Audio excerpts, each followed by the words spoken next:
అందరికీ నమస్కారం అండి. ఈ మధ్యన ఫంక్షన్స్కి రావాలంటే భయంగా ఉంది. కారు ఆగి దిగుతుండగానే జనం చుట్టుముట్టి వయసు 70 వచ్చి కొంచెం కాళ్ళ నొప్పులు వచ్చి నడకలో చిన్న తేడా వచ్చినా సెల్ ఫోన్స్ గన్స్లా ఎక్కువ పెట్టేసి షూట్ చేసేసి ఈ నటుడిని గుర్తుపెట్టారా? చూడండి పాపం ఎలా అయిపోయాడు. నచ్చితే లైక్ చేయండి, కామెంట్ చేయండి, షేర్ చేయండి. నానా బేభత్సం చేసేస్తున్నారు. దెబ్బ తగిలితే రక్తం కారక రసం సాంబార్ కారుద్దా అన్నట్టు 70 ఏళ్ళు వచ్చాక నొప్పులు, కాళ్ళ నొప్పులు, కీళ్ళ నొప్పులు కాక కాన్పు నొప్పులు వస్తాయా?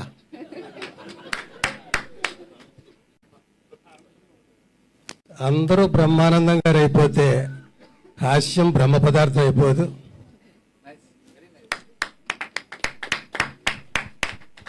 అర్ధ శతాబ్దం, దాదాపు 1500 సినిమాలు.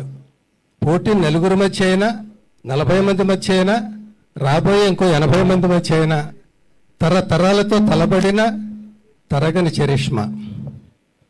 అది థియేటర్కల్ సినిమా అయినా, ఓటీటీ అయినా, టీవీ అయినా, సెల్ ఫోన్ అయినా, సోషల్ మీడియా అయినా, ఈవెంట్ అయినా, యాడ్ అయినా, మీమ్స్ అయినా, ఏదైనా ఎక్కడ చూసినా ఆయనే ఆయనే. ఆయనతో నటించని నటుడు లేడు, ఆయన నటించిన సినిమా లేదు, ఆయన నటించిన పాత్ర లేదు, అసలు ఆయన నటించక్కర్లేదు, అసలు ఏం చెయ్యక్కర్లేదు, ఆయన కనిపించక్కర్లేదు. జస్ట్ ఆయన గుర్తొస్తే చాలు నవ్వు వచ్చేస్తుంది. ఒక్క మాటలో బ్రహ్మానందం గారు ఒక అపురూపం. ఆయనది ఒక హాస్య విశ్వరూపం. ఆయన పలికిన మాటలు రచయితగా కొన్ని నావైనందుకు, ఆయన పక్కన నటించినందుకు, భావాలు పంచుకున్నందుకు, నవ్వులు పెంచుకున్నందుకు, ఈ బహుదూరపు బాటసారి మహాప్రస్థానంలో కలిసి నడిచిన అడుగులు 44 ఉన్నందుకు మురిసిపోతూ శతమానం భవతి శతాయుః పురుష శతేంద్రియ ఆయుష్యేవేంద్రియే ప్రతిష్టతి.